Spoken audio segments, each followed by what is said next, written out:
सब network crime world को subscribe करें, बेल आइकन दबाएं और अपडेट पाएं।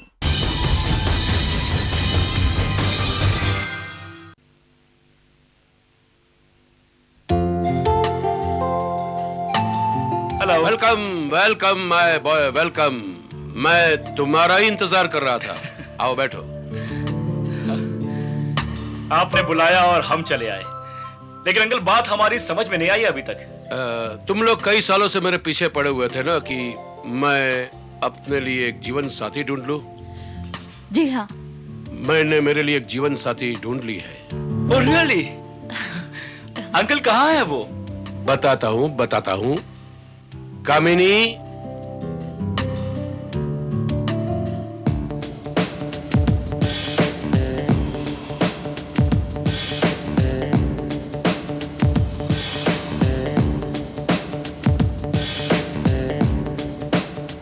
कामिनी, ये है मेरा भतीजा धर्मेश और Hello. उसकी वाइफ नंदिनी, और ये है कामिनी।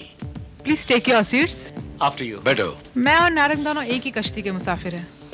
दोनों अकेले हैं, एक दूसरे के अकेलेपन के साथी हैं। इसलिए हम दोनों ने शादी करने का फैसला कर लिया है।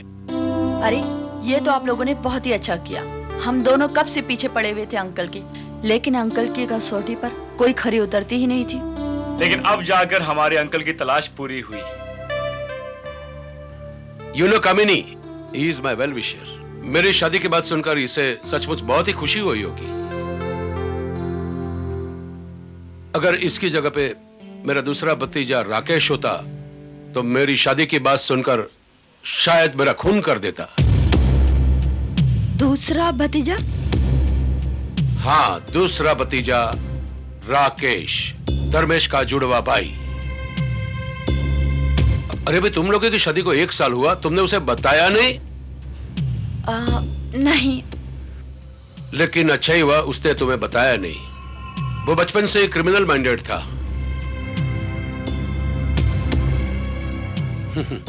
हमेशा गलतियां खुद करता था और इल्जाम इसके ऊपर लगा देता था। लेकिन वो अब है कहाँ? पता नहीं, 15 साल पहले घर छोड़कर चला गया। कहाँ होगा क्या मालूम। शायद मेरी मौत का इंतजार कर रहा होगा ताकि वो मेरी प्रॉपर्टी में हिस्सा मांग सके। लेकिन अब तो तुम आ गई हो और मेरी प्रॉपर्टी की वारिस तुम बन रही हो। ओह माय गॉड, तब तो मुझे भी उससे खतरा हो सकता है। जी नहीं कामिनी जी, घबराइए नहीं। मुझे यकीन है अब वो लौट कर नहीं आएगा।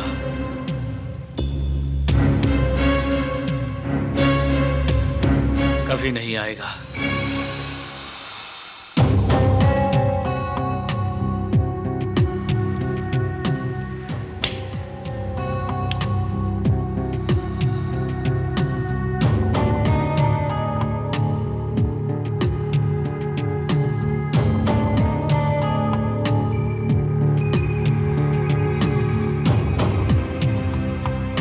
क्या सोच रहे हो? कुछ नहीं। मुझे पता है तुम राकेश के बारे में सोच रहे हो ना। हाँ। तुमने अब तक मुझे उसके बारे में कुछ बताया क्यों नहीं? घर छोड़कर क्यों चला गया था वो? वो चला नहीं गया था, उसे अंकल ने घर से निकाल दिया था। निकाल दिया था? लेकिन क्यों? उसकी हरकतों की वजह से। हम दोनों की शक्ल हूबहू एक जैसी थी, लेकिन नेचर एकदम अलग था। बुरी सोबत में रह के बिगड़ गया था। घर से पैसे चुराकर उल्टे सीधे कामों में खर्च कर देना उसकी आदत बन गई थी। एक दिन अंकल ने उसे सेफ से पैसे निकालते हुए देख लिया था। भाई साहब के मरने के बाद मैंने तुम दोनों को इस घर में पनाह दी, उसका ये नतीजा मिला मुझे।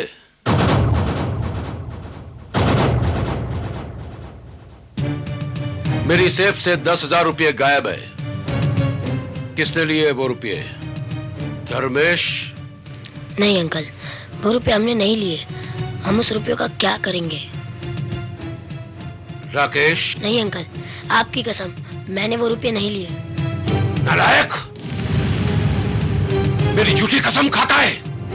बोल, मैंने तुम्हें सेब से वो रुपये लेकर जाते हुए देखा है? नहीं अंकल, मैं सच कह रहा हूँ। आपने धर्मेश को देखा होगा। नहीं, ऐसी गिरी हुई हरकत वो कभी नहीं कर सकता। बोल, वो रुपये कहाँ खर्च किए तुमने? मैंने वो रुपये नहीं लिए। फिर झूठ! प्लीज अंकल, राकेश ऐसा नहीं कर सकता, उसे मत मारिए। धर्मेश, तुम बीच में मत बोलो। आज इस नालायक की मैं खाल उखेड़ दूंगा। कहाँ है वो रुपये?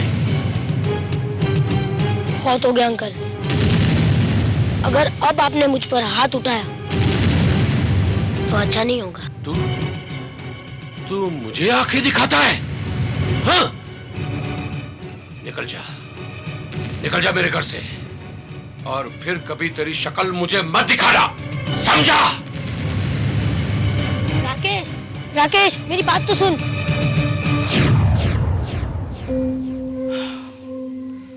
उस दिन के बाद राकेश लौटकर कभी नहीं आया। क्या वाकई तुम दोनों की शक्ल इतनी मिलती थी कि अंकल भी धोखा खा जाते थे? ऑफ कोर्स, हम दोनों जुड़वा हैं, हूबहू एक जैसी शक्ल है हमारी। यानी कि अगर वो मेरे सामने आ जाए तो मैं भी धोखा खा सकती हूँ। शायद शक्ल से धोखा खा जाऊं, लेकिन हमारी आदतें बिल्कुल अलग अलग हैं। शायद जानबूझकर वो मुझसे अलग हरकतें किया करता था।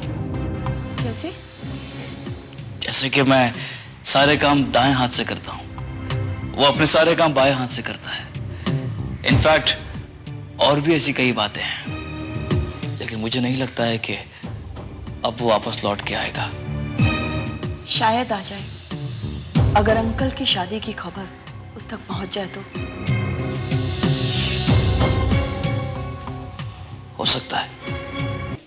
मैडम, गिन के लीजिए आपके कपड़े। अरे ये तो सिर्फ मेरे कपड़े हैं, और साहब के कहाँ हैं? साहब तो आके लॉन्ड्री में से आपने कपड़े लेके गए थे। लेके गए थे? कब? साहब तो लेकर नहीं आए। नंदिनी, क्या बात है? क्या हो रहा है? देखिए ना, ये आपके कपड़े लेकर नहीं आए हैं और कह रहा खुद लेकर गए थे। मैं नहीं तो। हाँ साहब, आप ही तो आए थे लॉन्ड्री में, अपना कपड़ा लेके तो गए आप ही। देखो भैया, तुम पहले भी कई कपड़े घुमा चुके हो, और इस बार तो पूरे 5 जोड़ी थे। अरे आपको याद है, बिल्कुल ऐसा ही सूट था जैसा इन्होंने पहन रखा है। नंदिनी प्लीज, इससे बहस बाद में कर लेना। फ्लाइट के लिए टाइम हो रहा है, मीटिंग बहुत इंपॉर्टेंट है मेरे लिए, और फाइल भी नहीं मिल रही मेरी। ठीक है भैया, तुम जाओ, मैं तुमसे बाद में बात करूंगी।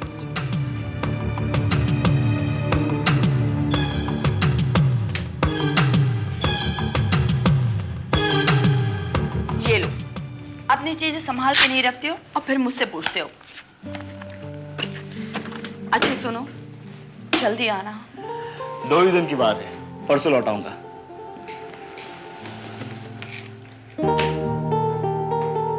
Okay bye.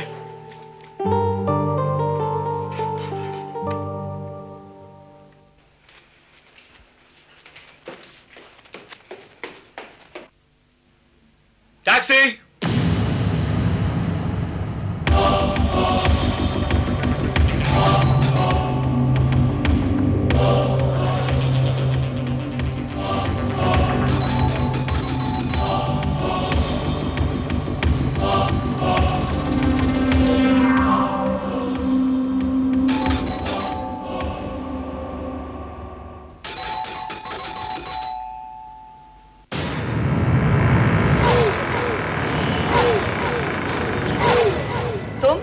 वापस आ गए? हाँ, वापस आ गया। क्या हुआ? फ्लाइट मिस हो गई? फ्लाइट? नहीं तो। तो फिर क्या हुआ? तुम तो कह रहे थे तुम्हारी कोई अर्जेंट मीटिंग है। मीटिंग? हाँ, मीटिंग थी, लेकिन अब मीटिंग ही कैंसिल हो गई। मुझे एक्चुअली एयरपोर्ट पे फोन आ गया था, तो मैंने टिकट कैंसिल करवा दी। क्या बात है, तुम बड़े थके हुए लग रहे हो। नहीं तो डार्लिंग, मुझे कॉफी मिलेगी? कॉफी तो है नहीं, तुम कभी कॉफी पीते नहीं, इसलिए। कोई बात नहीं, चाय चलेगी। ठीक है, अभी लाती हूँ।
अरे शुगर तो मिला लो। हाँ, I'll do it.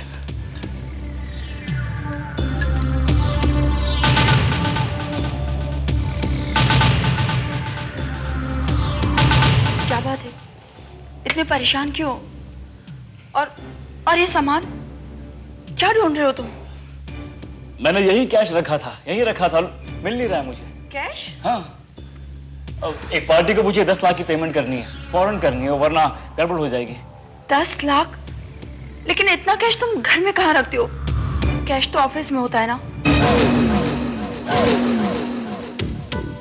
ऑफिस में? ओह यस, मेरा भी दिमाग खराब हो गया है। कैश मैंने ऑफिस में रखा है और उसे यहाँ ढूंढ रहा हूँ। मुझे इसी वक्त ऑफिस जाना होगा। आखिर बात क्या है, कुछ तो बताओ। डार्लिंग, तुम नहीं समझोगी। फौरन 10 लाख की पेमेंट नहीं की ना तो गड़बड़ हो जाएगी। मैं ऑफिस जाके आता हूँ। Okay?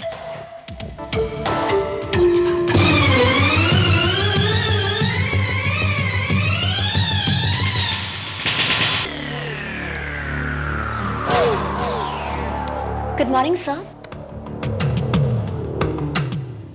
Miss Tina, you're looking beautiful.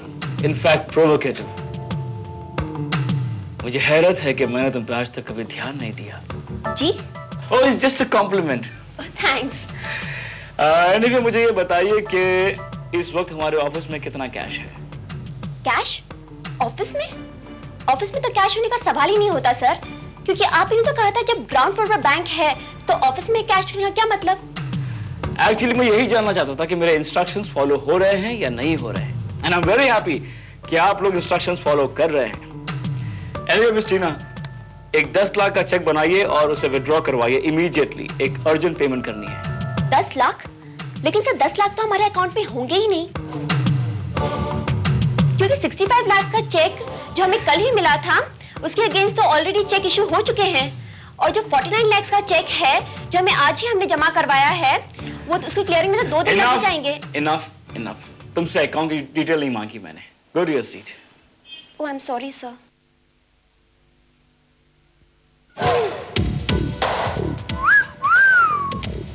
Yes sir. You're looking beautiful. Thank you sir.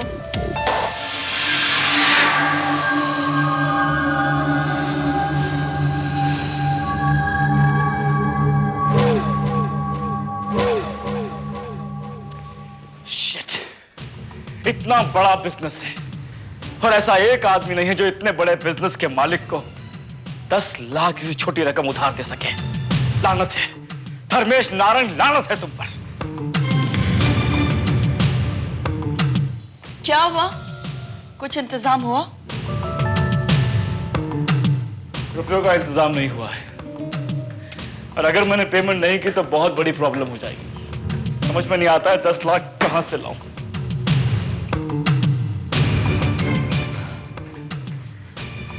तुम अंकल से क्यों नहीं मांग लेते? अंकल से? हाँ, मुझे पूरा यकीन है वो तुम्हें ना नहीं करेंगे।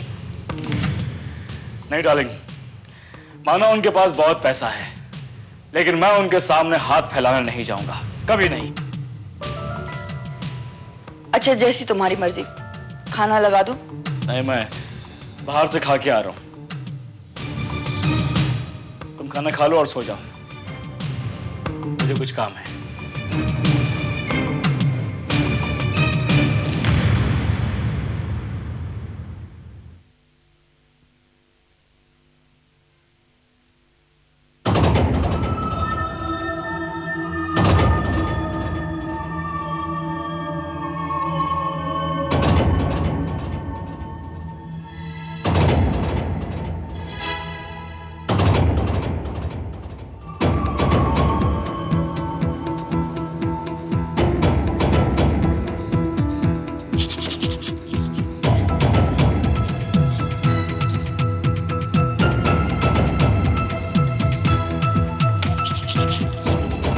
क्या बात है, आज आप सोए नहीं या फिर जल्दी उठ गए? आज जल्दी जाना है ऑफिस, इसलिए।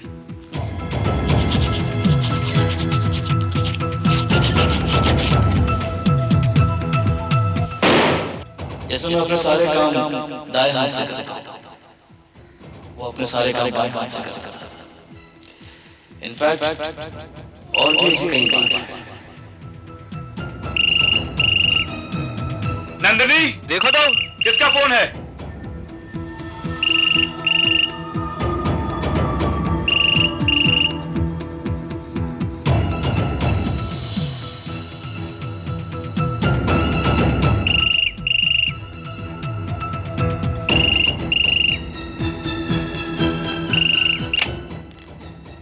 हेलो, हाय स्वीटहार्ट।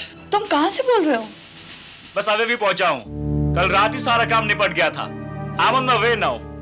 अगर तुम वहाँ हो तो यहाँ कौन है? यहाँ?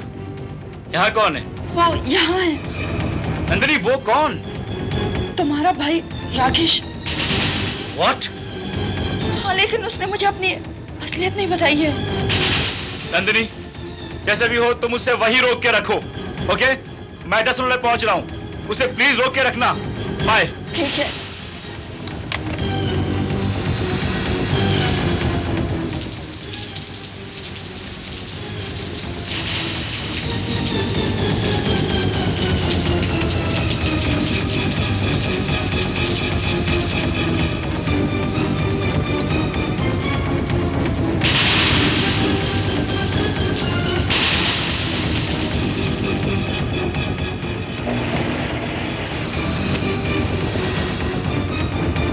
रख लो।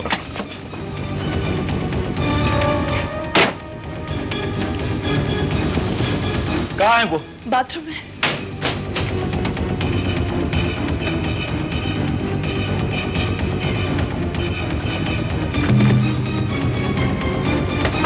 राकेश, दरवाजा खोलो राकेश।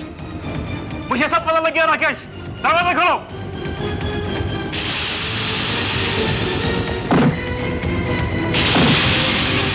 हैमर लेके आओ, हैमर लेके आओ।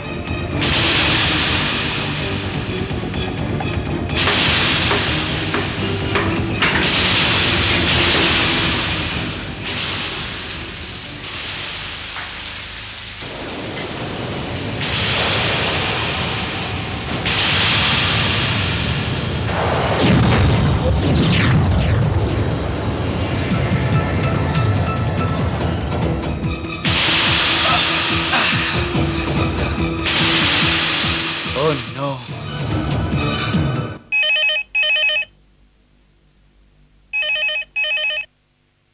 हेलो। हेलो अंकल, मैं धर्मेश बोल रहा हूँ। अरे Dharmesh, my son, how are you? हाँ ठीक हूँ, लेकिन क्या? Any problem? अंकल वो वापस आ गया अंकल। वो कौन वापस आ गया? राकेश। राकेश? हाँ अंकल, वो मेरे घर आया था और नंदिनी बता रही थी कि उसे 10 लाख रुपयों की जरूरत थी, शायद इसीलिए वो आया था। लेकिन अंकल अजीब बात यह है कि वो यहाँ धर्मेश बनकर आया था। उसने अपनी असलियत नहीं बताई अंकल, यही बात मुझे परेशान कर रही है। लेकिन उसने ऐसा क्यों किया? पता नहीं अंकल, मेरी समझ में कुछ नहीं आ रहा है। देखिए अंकल, हो सकता है पैसों के लिए वो आपके पास भी आए। प्लीज अंकल उससे कुछ मत कहना। लेकिन अंकल देखिए ना कि हो सकता है उसे पैसों की जरूरत हो, वो वाकई प्रॉब्लम में हो। मैं समझाऊंगा उसे अंकल। अगर वो आपके पास आए ना तो उसे रोक के रखना। मैं वहीं आ रहा हूं अंकल, मैं वहीं आ रहा हूं। अब क्या होगा?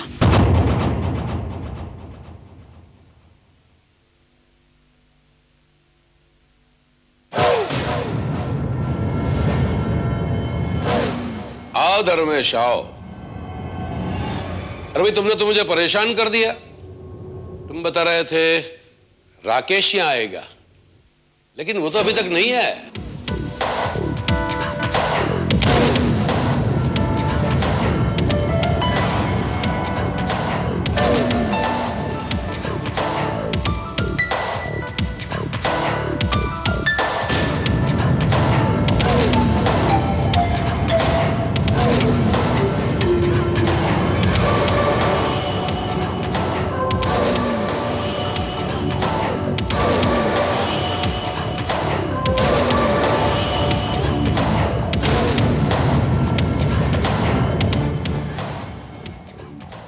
मगर मैं तो आ गया।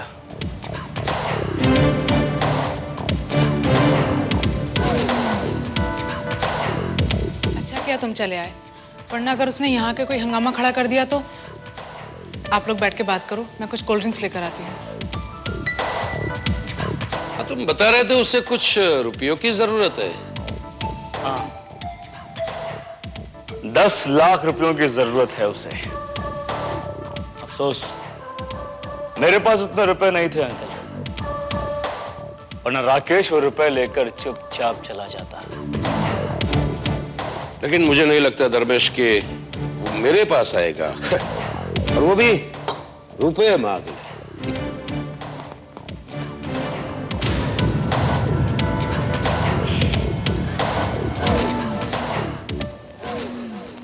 आपके पास रुपया मांगने तो वो नहीं आएगा।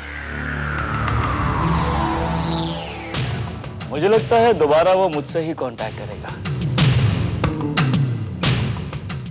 अंकल, अगर 10 लाख रुपए आप मुझे दे दें तो शायद उन रुपयों से राकेश की जरूरत पूरी हो जाए और आपके रुपए मैं आपको लौटा दूंगा, आपकी कसम। What nonsense! वो तुम्हारा भाई है तो मेरा भतीजा भी है। अगर 10 लाख रुपए से उसकी प्रॉब्लम सॉल्व हो सकती है तो अभी ले जाओ।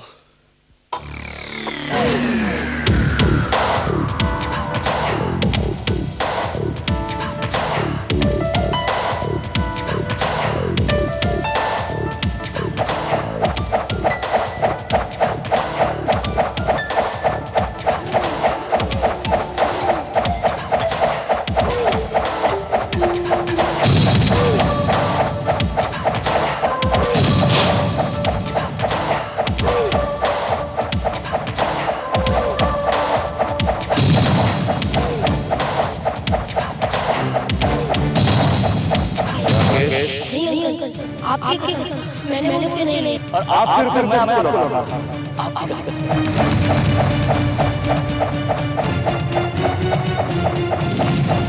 मैंने आपकी कसम। मेरी झूठी कसम खाता है। अगर आप मुझ पर हाथ उठा रहा है तो अच्छा नहीं होगा।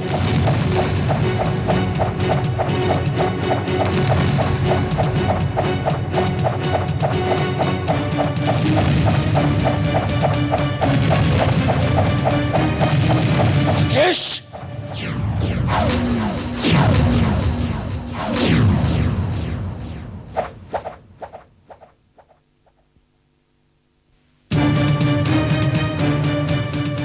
खिलकर तू अपनी हरकतों से बाज नहीं आया। एक बार तूने धर्मेश की आड़ लेकर मुझे धोखा देने की कोशिश की थी। तूने क्या सोचा मैं धोखा खा जाऊंगा? एक बात सुन ले राकेश, नारंग सब कुछ बर्दाश्त कर सकता है लेकिन धोखा कभी बर्दाश्त नहीं कर सकता। अब मैं तुझे 10 लाख तो क्या फूटी कौड़ी भी नहीं दूंगा।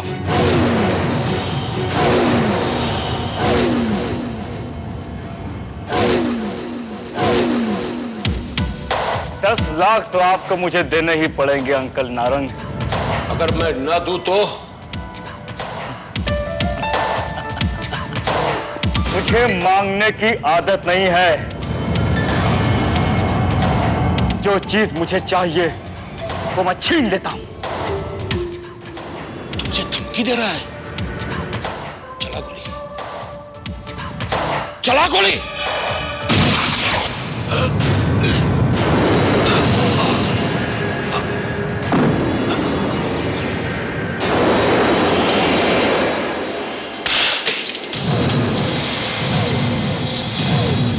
मुझे मत मारो, तुम्हें जितने रुपए चाहिए तुम ले लो, मुझे छोड़ दो। राकेश कोई गवाह नहीं छोड़ता है, कोई गवाह नहीं छोड़ता है वो।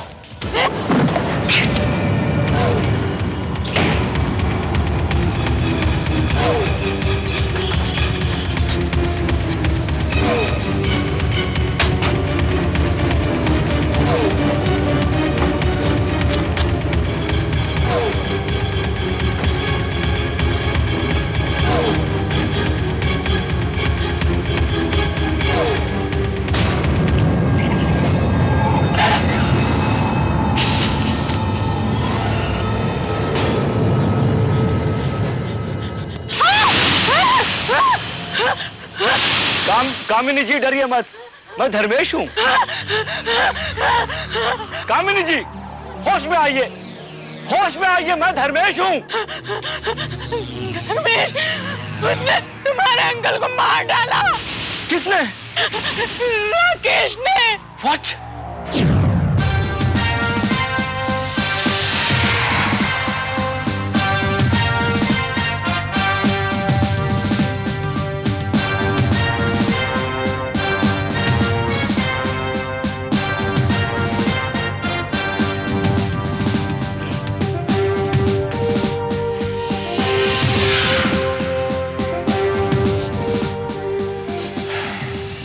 It's a real tough case, Mr. Dharmesh Narang.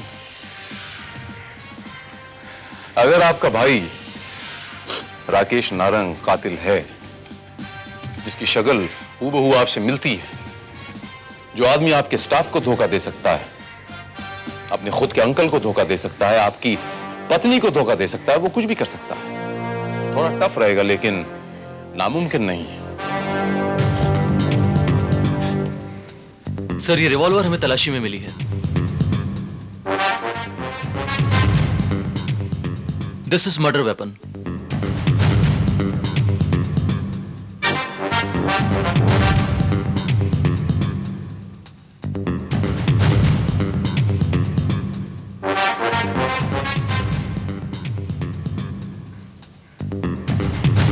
ये रिवॉल्वर राकेश का ही है। इसी रिवॉल्वर से उसने उन पर गोली चलाई थी। अगर ये राकेश की है तो यकीनन इस पर उसकी उंगलियों के निशान होंगे। फिंगरप्रिंट्स नहीं मिलेंगे क्योंकि उसने उन्हीं दस्ताने पहने हुए थे। अगर उसने दस्ताने पहन रखे थे तो इसके मायने ये हुए कि वो कत्ल करने के मूड से ही आया था।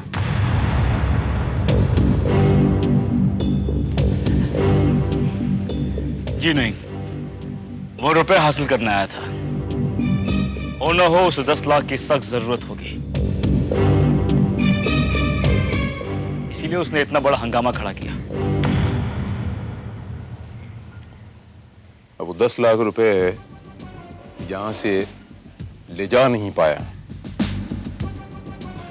हो सकता है कि वो उन 10 लाख रुपयों के लिए आपको कांटेक्ट करने की कोशिश करे और जैसे ही वो आपको कांटेक्ट करेगा आप हमें इत्तला करेंगे। जी जी थैंक यू, मोस्ट वेलकम। हाँ, वो आपका भाई है लेकिन अभी वो एक कातिल है। उसने आपके अंकल का खून किया है। ओके?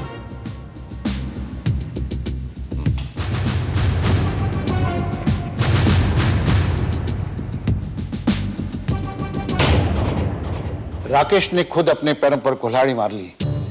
कानूनन अब वो नारंग साहब की प्रॉपर्टी में से एक भी पैसे का हकदार नहीं, क्योंकि कानून जुर्म करने वालों का साथ नहीं देता। अब इस सारी की सारी विरासत के हकदार मिस्टर धर्मेश आप होंगे। लेकिन अंकल तो कामिनी जी के नाम सब कुछ करने वाले थे। लीगली कामिनी जी के नाम पर नारंग साहब ने कोई वसीयत नहीं बनाई थी और इस लिहाज से कामिनी जी का उनकी प्रॉपर्टी पर कोई हक भी नहीं बनता है।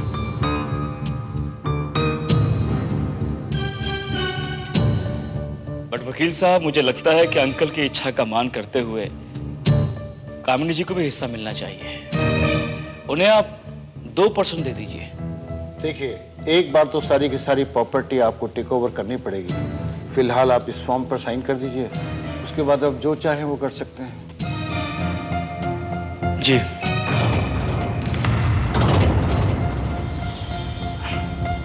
कहाँ करनी है?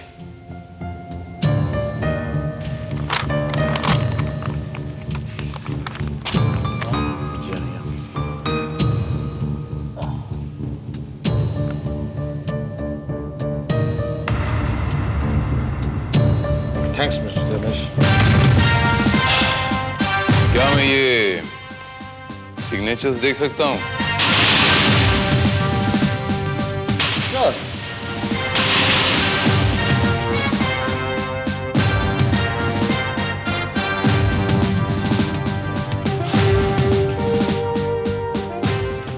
Thank you.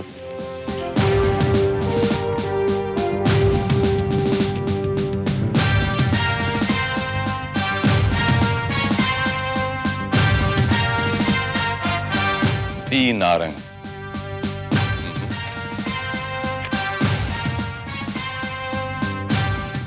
आपका खेल खत्म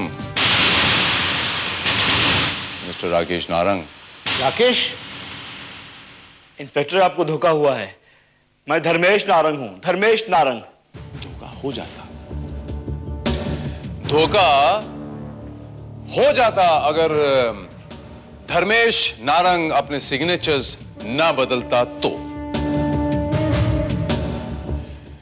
कामिनी जी,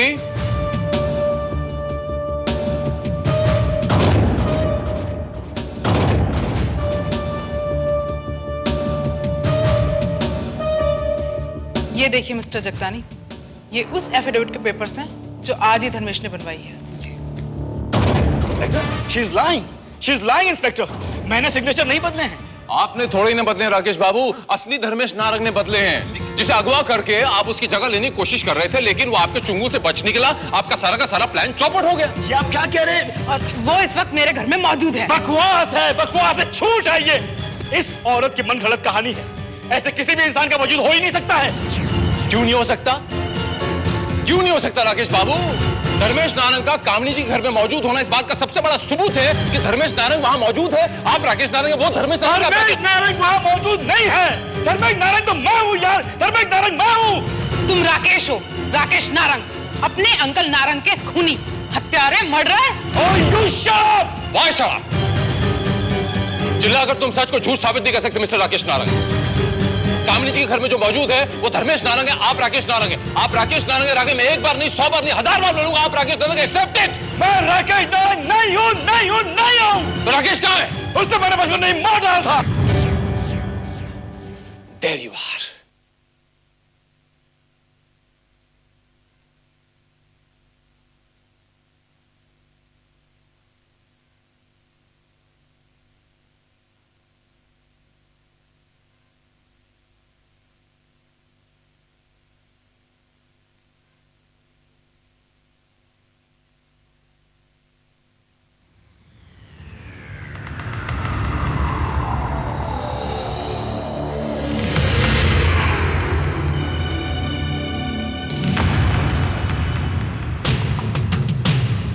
राकेश बचपन में ही मर चुका है, लेकिन तुमने तो कहा था कि वो घर छोड़कर।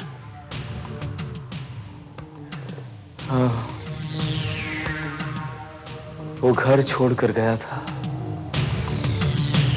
वो घर छोड़कर गया था, मगर राकेश रुक ना। राकेश नहीं, मैं 1 मिनट भी नहीं रुकने वाला।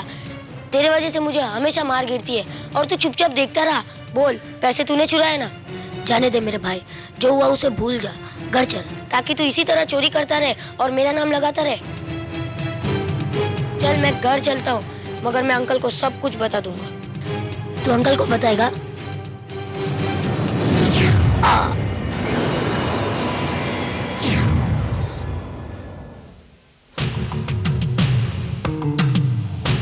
राकेश की मौत एक हादसा था, एक दुर्घटना थी, लेकिन मैं खुद को दोषी मानता रहा। इसीलिए ये बात मैंने किसी को नहीं बताई।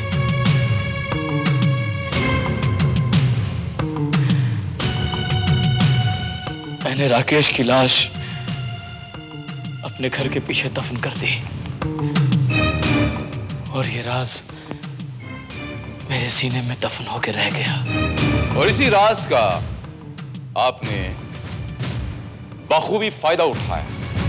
जब आपको पता चला कि आपके अंकल की शादी होने वाली है, वो शादी करने जा रहे हैं, तो आपने उस मरे हुए राकेश को जिंदा कर दिया, अंकल का खून किया, ताकि इल्जाम उस मरे हुए राकेश पे चला जाए और आप आपके अंकल की पूरी प्रॉपर्टी के इकलौते वारिस बन जाएं। करेक्ट? लेकिन वो आदमी कौन है जो कामनी जी के घर पर मौजूद है? वो कोई नहीं था नंदिनी जी, वो हमारी तरफ से इनसे सच उगलवाने के लिए एक साइकोलॉजिकल ट्रीटमेंट थी, मानसिक दबाव। क्योंकि ये अच्छी तरह जानते थे कि इनका कोई हमशक्ल तो है ही नहीं। यानी आप पहले से जानते थे? जी हाँ वकील बाबू, हम पहले से ही जानते थे। शक तो मुझे उसी दिन हुआ जिस दिन धर्मेश के हाथों में मैंने वो अंगूठी में वो दस्ताने का धागा देखा, वो ऊन का धागा। Thank you mister Dharmesh Narayan.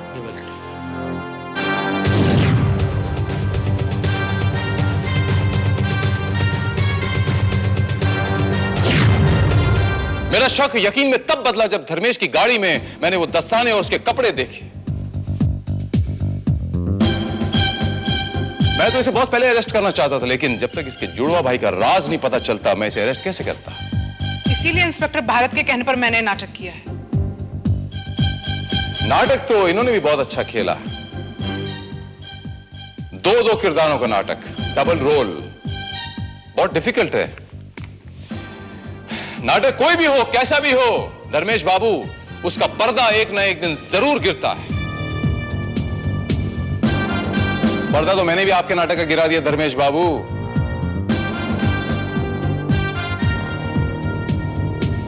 पर्दा गिरने के बाद कलाकारों को दर्शकों की तालियां मिलती हैं, मगर अफसोस आपको मिलेगी जेल की कालकोठरी।